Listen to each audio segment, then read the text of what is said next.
नमस्कार दोस्तों, आज हम पढ़ने वाले हैं पार्ट स्पीच। दोस्तों पार्ट स्पीच को आपको बताऊंगा मैं ग्रामर के पर्सपेक्टिव से आपको पूरा समझाऊंगा कि इसमें किसके कितने पार्ट्स होते हैं, पार्ट स्पीच का क्या महत्व होता है, ग्रामर में एग्जाम्स में कैसे क्वेश्चंस आते हैं, एग्जाम्पल करके बताऊंगा मैं आपको। आज एक ओवरव्यू क्लास है हमारी, आज मैं इसको डिटेल में नहीं समझाऊंगा। इसको मैं क्या बताऊंगा कि इसमें कितने पार्ट्स होते हैं और पार्ट्स में कैसे वो सेंटेंसेस में इस्तेमाल किए जाते हैं। दोस्तों ग्रामर की तीसरी क्लास है, अगर अभी तक आपने सब्सक्राइब नहीं किया है तो सब्सक्राइब कर दीजिए और वीडियो अच्छा लगे तो लाइक जरूर करना। दूसरी बात दोस्तों, ये जो टॉपिक मैं आपको पढ़ाऊंगा ये सारे एग्जाम्स के लिए इंपॉर्टेंट है, चाहे कोई सी भी एग्जाम्स हो उसके लिए आपको जरूर समझना पड़ेगा। दोस्तों जैसे एक बिल्डिंग होती है ना, बहुत बड़ी बिल्डिंग होती है, कोई बहुत बड़ा भवन होता है, तो उसकी फाउंडेशंस पर ही वो टिका होता है, चाहे कितना भी सुंदर बिल्डिंग हो। अगर फाउंडेशन खराब हो जाए, अगर नींव खराब हो जाए, नींव कच्ची हो जाए तो कितनी भी अच्छी बिल्डिंग हो वो गिर जाती है। उसी प्रकार जो व्यक्ति अंग्रेजी अच्छी बोलना चाहता है, अंग्रेजी अच्छी लिखना चाहता है, ग्रामर पे कमांड करना चाहता है, उसके लिए सबसे इंपॉर्टेंट है कि वो पार्ट स्पीच अच्छा कर ले, क्योंकि पार्ट्स ऑफ स्पीच नींव है अंग्रेजी की। तो आज हम पढ़ने वाले हैं पार्ट स्पीच, आपको सारे पार्ट स्पीच बताऊंगा, समझाऊंगा और एग्जांपल्स भी दूंगा। दोस्तों सबसे पहली बात तो हमें ये समझना है कि पार्ट्स ऑफ स्पीच होते क्या है, ये पार्ट स्पीच क्या होते हैं। तो देखो यहाँ पर क्या लिखा है, यहाँ पर लिखा है पार्ट्स और यहाँ लिखा है स्पीच। स्पीच का मतलब होता है अंग्रेजी, लिखी हुई अंग्रेजी या फिर बोली हुई अंग्रेजी। ठीक है, कोई 4 से 5 लाइन का एक पैराग्राफ जिसका कोई सेंस होता हो वो क्या कहलाएगा, स्पीच कहलाएगा। और स्पीच में जो वर्ड्स हम इस्तेमाल करेंगे, जो पार्ट्स होंगे वो कहलाते हैं उसके स्पीच के पार्ट्स। तो आपको इसको समझने के लिए आपको ये समझना पड़ेगा कि जो भी एक अंग्रेजी बनती है, जो भी अंग्रेजी बोली जाती है, जो भी लिखी जाती है, वो छोटे छोटे शब्दों से मिलकर बनती है और उन वर्ड्स का एक प्रॉपर अरेंजमेंट होता है। ऐसा नहीं कि कोई आपने सेंटेंस बोला तो आपने कुछ भी लिख दिया या कुछ भी बोल दिया, ऐसा नहीं होता है। उनका एक प्रॉपर सीक्वेंस होता है और वो सीक्वेंस ये समझाता है कि उस सीक्वेंस में नाउन पहले आएगा कि प्रोनाउन पहले आएगा कि वर्ब पहले आएगा। मतलब नाउन की पोजीशन होती है, वर्ब की पोजीशन होती है, कंजंक्शन की पोजीशन होती है, प्रीपोजिशन की पोजीशन होती है। पार्ट्स ऑफ स्पीच आपको समझाता है कि कौन सा वर्ड अंग्रेजी में कहाँ पर आएगा, कौन सा शब्द सेंटेंस के आगे आएगा, कौन सा शब्द सेंटेंस के पीछे आएगा। ये प्रॉपर अरेंजमेंट को समझना ही पार्ट्स ऑफ स्पीच है। ठीक है, क्वेश्चन कैसा आएगा एग्जाम में, हमें सही जगह पर सही वर्ड का इस्तेमाल करना, यही बताएगा पार्ट्स ऑफ स्पीच। ठीक है दोस्तों, तो ये क्या करता है कि स्पीच होता है, उसके अलग अलग हिस्से होते हैं। तो मैं आपको बेहतर समझाता हूं कि मैं एक पैराग्राफ लिख रहा हूं यहां पर। ठीक है, उस पैराग्राफ में कितने पार्ट स्पीच आते हैं वो आपको बताना है। देखिए मैंने एक पैराग्राफ लिखा, यहां पर लिखूंगा वे Rahul is an artist.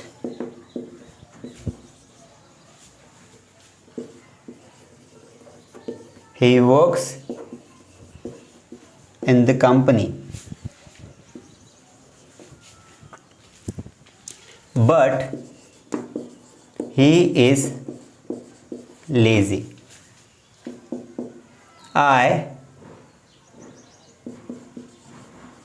I know him well.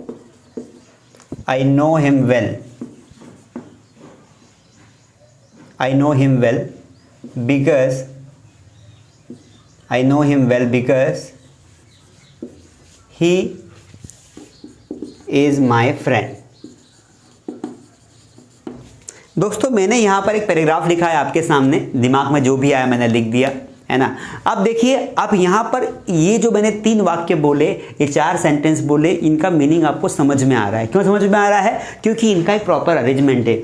Rahul is an artist, Rahul एक कलाकार है। अब मैंने आर्टिस्ट को तो आगे नहीं लिखा, मैंने इज को तो आगे नहीं लिखा, मैंने एन को तो आगे नहीं लिखा ना, मैंने पहले सब्जेक्ट को ही आगे लिखा। तो इनका एक ये सारे के सारे सेंटेंसेस में जो वर्ड्स है वो एक प्रॉपर अरेंजमेंट में, इस अरेंजमेंट को समझना है कि भाई ये है कौन सा, इनका मूल मीनिंग है, मूल वर्ड है वो कौन से। तो चलिए शुरू करते हैं। देखिए ये जो राहुल है ना, ये पार्ट्स ऑफ स्पीच के हिस्से का नाउन है। क्या है? एक नाउन। नाउन में कौन सा नाउन है? प्रॉपर नाउन है। ये जो इज है ना, ये एक हेल्पिंग वर्ब है। ये जो एन है ना, ये क्या है? ये आर्टिकल है जो हमने कल पढ़ा है। ये आर्टिस्ट है, बताओ क्या है? ये भी एक नाउन है। ठीक है, ये क्या है? एक नाउन है। ये ही है ना, ये ही एक प्रोनाउन है। ये वर्क्स जो एक वर्ब है जिसको हम वी से डोनेट करेंगे, ये प्रीपोजिशन है। और ये द जो है ये एक आर्टिकल है। ये जो कंपनी है ये भी एक नाउन है। ठीक है, उसके अलावा ये जो बट लिखा हुआ है दोस्तों, ये बट क्या है? एक कंजंक्शन है। क्या है? एक कंजंक्शन है। यहाँ पर ही लिखा हुआ है, ये एक प्रोनाउन है। इज वापस एक हेल्पिंग वर्ब है। लेजी जो है ना, ये एक एडजेक्टिव है। एडजेक्टिव मतलब जो विशेषता बताता है। ये जो आई है ये एक प्रोनाउन है। वापस ये वाला जो वर्ड है नो एक वर्ब है। ये जो हिम है ना ये प्रोनाउन है लेकिन ऑब्जेक्टिव फॉर्म में है। ये वेल है ना एक एडवर्ब है जो वर्ब की विशेषता बता रहा है। क्या है? एडवर्ब है। इसके अलावा ये जो बिकॉज है ये कंजंक्शन है। ये जो ही है ये एक प्रोनाउन है। उसके अलावा इज जो है एक हेल्पिंग वर्ब है। माई जो है एक एडजेक्टिव है और फ्रेंड जो है एक नाउन है। So guys, you can see that how beautifully I have converted all the words into their real forms। मैंने इनको उनके रियल फॉर्म्स में कन्वर्ट कर दिया है कि भाई ये राहुल आपको दिख रहा है ये तो किसी का नाम है लेकिन एक्चुअल में ये नाउन है। तो ये इन पार्ट्स की स्टडी करना, ये जो मैंने पार्ट्स आपके सामने लिखे हैं, तो ये टोटल जो पार्ट स्पीच होते हैं वो 8 प्रकार के होते हैं। कितने होते हैं? 8 प्रकार के। और ये 8 प्रकार से ही अंग्रेजी बनी है, नवा कोई प्रकार नहीं होता है। ये 8 प्रकार मिलाकर अंग्रेजी को इसका स्वरूप देते हैं ग्रामेटिकली और स्पोकन में। तो आज हम वही समझेंगे कि 8 प्रकार कौन से होते हैं और कौन से प्रकारों में कौन कौन से वर्ड्स आते हैं। ठीक है, तो इसी प्रकार अगर आपको चेक करना हो कि आपको कितने पार्ट स्पीच आते हैं तो एक पैराग्राफ लिखिए, उसमें से उनको इस तरीके से कन्वर्ट कीजिए कि क्या आपको सारे प्रकार के पार्ट स्पीच पहचानते आते हैं, आइडेंटिफाई करते आते हैं। अगर आपको ये आइडेंटिफाई करते आते हैं तो कोई दिक्कत नहीं है। अगर आपको आइडेंटिफाई नहीं करते आते तो फिर आपको पार्ट स्पीच को समझने की आवश्यकता है। तो ये एक तरीका हो गया पहचानने का। चलिए मैं इसे इरेज कर देता हूँ।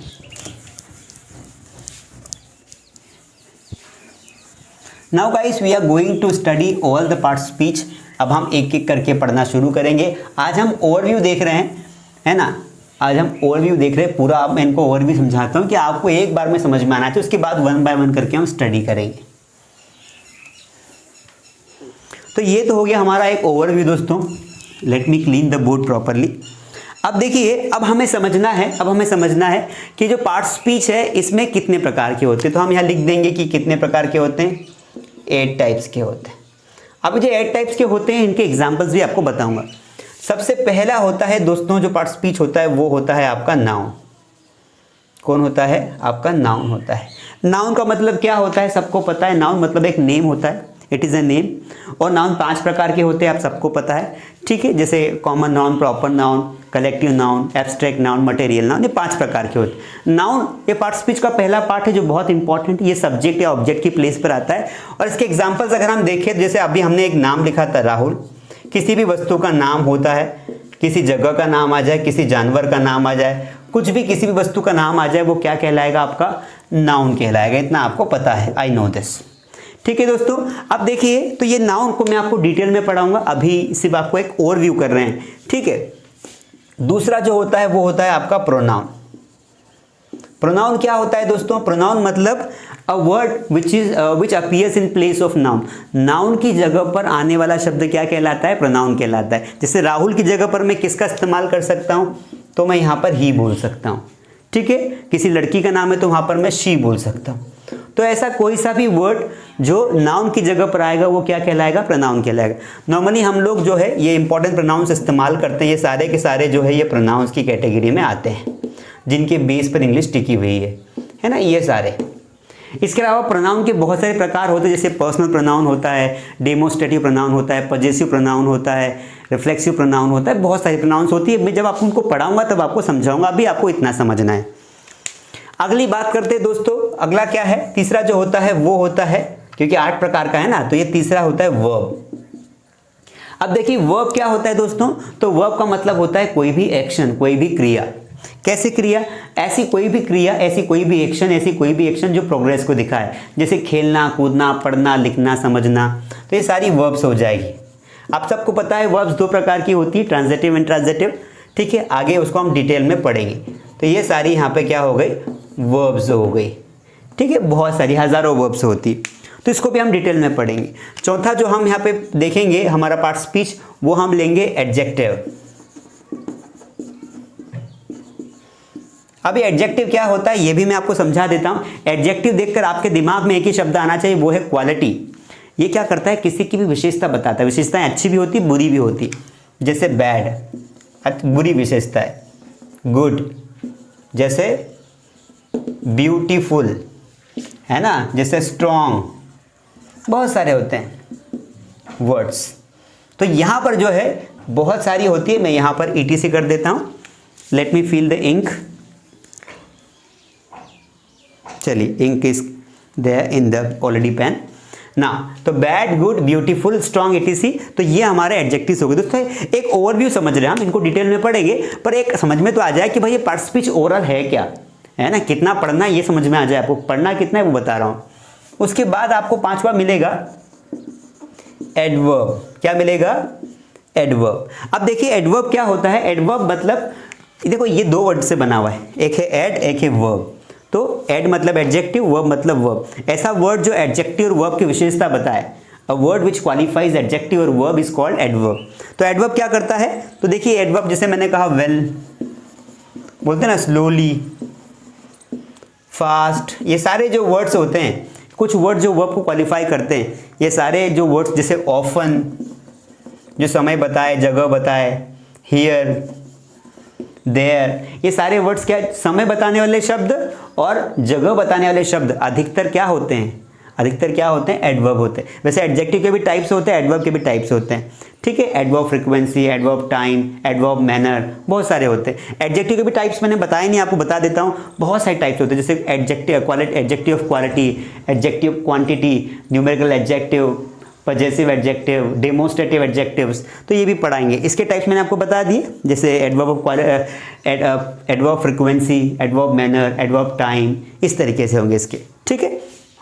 अगला देखते हैं दोस्तों, यहाँ पर 6 पॉइंट पर हम लिखते हैं अगला टाइप। ये तो हो गया एडवर्ब। अब अगला बहुत मोस्ट इंपॉर्टेंट जो टॉपिक है वो है हमारा प्रीपोजिशन, जहाँ से सबसे ज़्यादा क्वेश्चंस आते हैं, यहाँ से सबसे ज़्यादा क्वेश्चंस आते हैं दोस्तों। तो प्रीपोजिशंस बहुत सारे होते हैं, प्रीपोजिशंस भी अलग अलग होते हैं, जैसे प्रीपोजिशन ऑफ टाइम वाले होते हैं, प्लेस वाले होते हैं, ठीक है। तो इनको हम कैटेगरी वाइज पढ़ेंगे, जैसे on, at, in, above, over, ये सारे के सारे जो होते हैं ना, ये प्रीपोजिशंस होते हैं। लगभग 40 से 50 प्रीपोजिशंस होते हैं जो एग्जाम्स में आ सकते हैं, ठीक है। अगला टॉपिक हम देखते हैं। अगला टॉपिक जो होता है वो होता है हमारा कंजंक्शन। कंजंक्शन का मतलब होता है, कंजंक्शन एक प्रकार का ज्वाइनर होता है, कनेक्ट करता है दो वर्ड्स को। जैसे मैंने वो स्टोरी बोली थी ना, वहाँ पर जो मैं कनेक्ट कर रहा था सेंटेंसेस को, वो कंजंक्शन से कर रहा था। कंजंक्शन से यहाँ से आप याद रखेंगे, कंजंक्शन मतलब कनेक्ट करना। ऐसे शब्द जो दो सेंटेंसेस या दो वाक्यों या दो शब्दों को जोड़ते हैं। जैसे यहाँ पर मैं आपको बता देता हूँ, जैसे एंड हो गया, बट हो गया, बिकॉज हो गया, ईदर और, नीदर नॉर, बहुत सारे होते हैं, ठीक है। नीदर इधर हो गए, बहुत सारे हैं, ईटी से लिख कर देता हूँ, मतलब एटसेट्रा। तो दोस्तों कंजंक्शंस जो होते हैं ना वो बहुत सारे होते हैं। हमने यहाँ पर जो है कुछ ही कंजंक्शंस लिखे हैं, ऐसे सेंटेंसेस जो वाक्यों को जोड़ने का काम करते, शब्दों को जोड़ते, जैसे राम एंड श्याम, तो यहाँ पे एंड कंजंक्शन है, ठीक है। उसी प्रकार ये बट, ये बिकॉज, नीदर, ईदर, बहुत सारे, नो, सुनर, देन, सारे आपको पढ़ाऊंगा सिस्टमेटिक। और लास्ट वाला जो पार्ट स्पीच है वो है इंटरजेक्शन, जो ज़्यादा काम का नहीं है, पता नहीं इसको किस लिए यहाँ पे रख दिया गया है, ठीक है। तो इंटरजेक्शन आपका काम का नहीं है, इसको आप नहीं समझोगे तब भी चलेगा, ठीक है। तो ये मेनली इसके एग्जांपल्स भी आपको नहीं बता रहा हूँ क्योंकि ये काम का ही नहीं है, तो आप कंफ्यूज नहीं, मैं आपको करना चाहता। अब ये इसमें से हमें कौन से सबसे ज़्यादा पढ़ना है?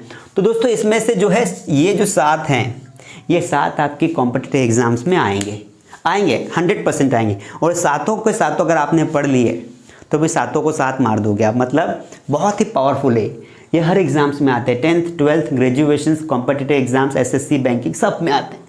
और देखो जैसे एग्जाम होगी उस लेवल का आएगा। अगर आपके एग्जाम छोटी मोटी एग्जाम से, अगर कोई एग्जाम 12th बेस है तो सिंपल पूछेगा, अगर कोई एग्जाम ग्रेजुएशन बेस है थोड़ा लेवल हाई करेगा, अगर कोई एग्जाम बड़ी है ना, तो फिर आपका जो पीसीएस का एग्ज़ाम है या फिर पीएससी या यूपीएससी का है तो फिर लेवल बहुत हाई रहेगा। इसलिए हमें इसको 0 से लगाकर हाई लेवल तक की पढ़ाई करनी, तभी मज़ा आएगा। मतलब कोई भी क्वेश्चन गलत नहीं जाना चाहिए, तभी तो मज़ा आएगा ना। हमें सिर्फ पास नहीं करना होता है कॉम्पिटिटिव एग्जाम्स में, हमें सिलेक्शन लेना होता है, आखिरी तक जाना होता है दोस्तों। तो ये एक ओवरव्यू था पार्ट स्पीच का। 8 प्रकार के पार्ट स्पीच होते हैं, इनकी मैंने आपको टाइप्स बता दिए, एक ओवरव्यू कर दिया है। अब हम 1 by 1 पढ़ेंगे नाउन क्या होता है, प्रोनाउन क्या होता है, वर्ब क्या, सारा समझाऊंगा। अगर आपको ये ओवरव्यू अच्छा लगा हो तो लाइक करें, प्लीज़ लाइक करें, आई रिक्वेस्ट यू, और शेयर करें अपने दोस्तों के साथ इस वीडियो के लिंक, इस लिंक को अपने व्हाट्सएप ग्रुप में डालें ताकि हमारे सब्सक्राइबर्स बढ़ने में बिल्कुल हेल्प मिले। जो बोलना है वो क्लियर बोल देता हूँ। देखो, एक यूट्यूबर के लिए उसकी असली इनकम क्या होती है, असली कमाई क्या होती है, वो होते हैं उसके व्यूवर्स, वो होते हैं उसके सब्सक्राइबर्स। बाकी तो आप सबको पता है कि यूट्यूब क्या करता है, इसलिए we are giving services to you, है ना। और आपका कर्तव्य बनता है कि आप चैनल को, अगर आपको अच्छा लगा हो तो उसको ग्रो करने में हेल्प करें। तो ये मैंने आपकी डिमांड पर ग्रामर की क्लास शुरू की थी, और हमने कल पढ़ा था, पहले फर्स्ट डे पढ़ा आर्टिकल्स, सेकंड डे द का यूज़ पढ़ा, आज हमने पार्ट स्पीच देखा। नेक्स्ट क्लास में हम नाउन, उसकी फिर अगली क्लास में प्रोनाउन, और एक एक दिन में हम कोशिश करेंगे कि सारे के सारे टॉपिक्स कवर कर पाएँ। ठीक है दोस्तों, I hope you like the video. चलिए मिलते हैं अगली क्लास में, तब तक के लिए thank you so much, take care.